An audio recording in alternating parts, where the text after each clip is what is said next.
everybody. Joe, what are we gonna go do? Cut the hay! Yeah, then what are we gonna do with it? Bale it? Feed it to cows? Is that a good booger? We'll try that again, Mom. Joe, what are we gonna go do? Cut the hay? Yeah!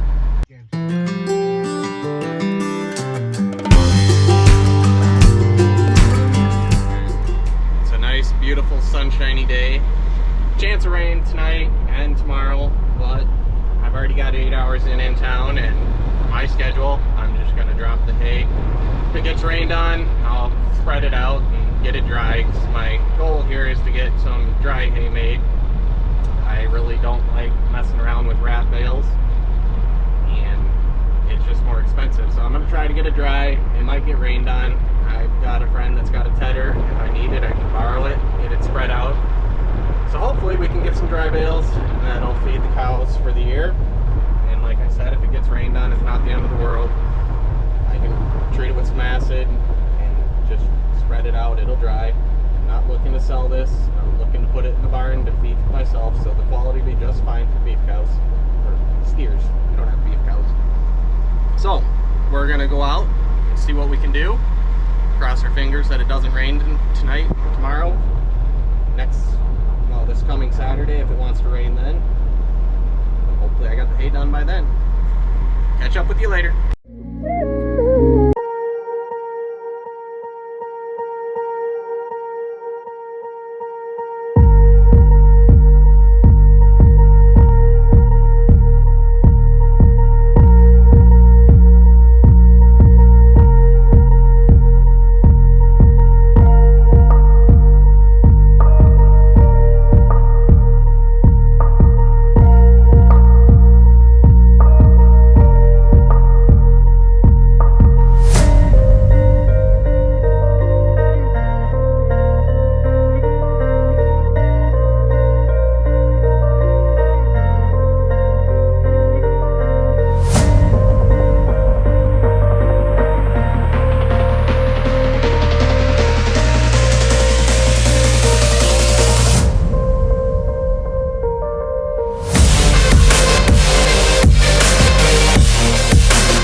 been going round and round.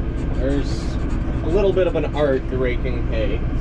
So obviously, I don't know how well the camera picks it up. I'll have to get out here in a minute and show you guys. But when I cut the hay, it was kind of fluffed up a little bit. But then as the natural air pressure it flattens it to the ground. So raking the hay does a couple things.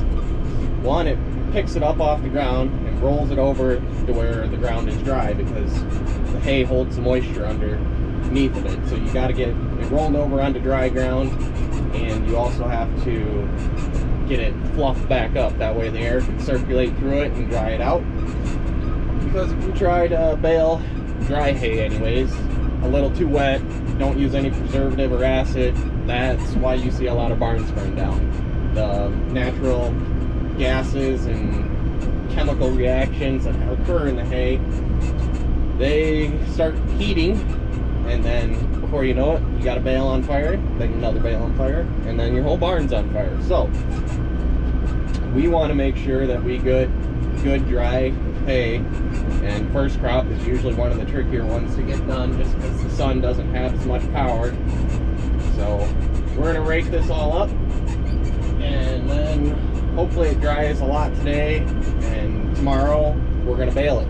Hopefully dry. If not, we'll end up baling it wet and wrapping it in plastic, because there's a pretty good chance of rain Saturday, Sunday, Monday. Skip a day, rain, rain, rain. So by Saturday, this has to be off the field one way or the other. Preferably dry. That's why we're out here trying to get as much airflow through it as we can with the heat we have today. And tomorrow, I think we'll be okay. Might have to come rake it one more time tomorrow before we bale it late in the day, and we'll want to get it hauled in and put in the shed. So that's what we're doing.